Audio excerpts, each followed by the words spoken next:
us from our office in Paris. It's the company's Chief Financial Officer, Paul Tufano. Welcome. Thank you for joining us today.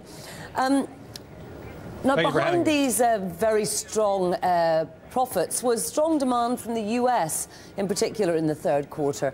What's driving this, and do you expect it to continue? Well, if you look at the demand, not only in the U.S., but the rest of the world, we're seeing the growth in data traffic, especially video, exploding around the world. And that is driving the need for more investment in network upgrades. The U.S. has been at the forefront of that, but this quarter we saw actually growth increasing outside of the U.S. We saw Asia-Pacific coming back, with China in particular growing again. So I think this is a global trend that is based on the macro desire of consumers to have video anyplace, anytime.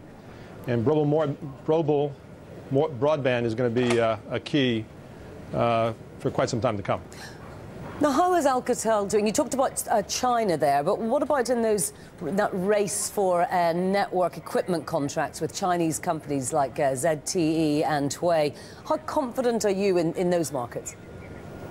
Well, we're very confident about our ability to grow in China. In fact, today, with the Chinese Premier's visit to France, we're going to sign a $1.2 billion frame agreement with the Chinese, 3 Chinese vendors to supply a variety of equipment to upgrade their network. So we are very well positioned in China, and I think today's frame agreement announcement is indicative of that. Now, despite those profits, the shares are a little bit down today. There are analysts saying that they were expecting a higher operating margin. What do you say to that, and what are you going to do to address it? Well, I think we've made some great progress over the course of the last 2 years in improving our cost structure. Year on year, our overall gross margins are up 40 basis points. There has been a significant trend upwards over the course of the last 6 quarters. And I think that as we continue that cost focus to reduce our fixed cost as well as our cost of our products, you'll see the margin expand appropriately. And so I'm pretty confident in our ability to have expanding profit margins. Now, part shortages have been an issue, not just for you, but for other companies as well. How far along the road to addressing that are you? And indeed, how much does it cost you? Well, the industry is suffering from a component supply problem, and that is not getting better as we speak today.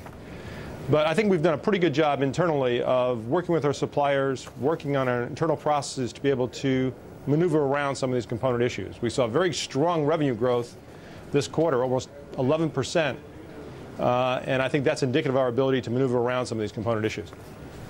Paul Tufano, thank you very much indeed for joining us today.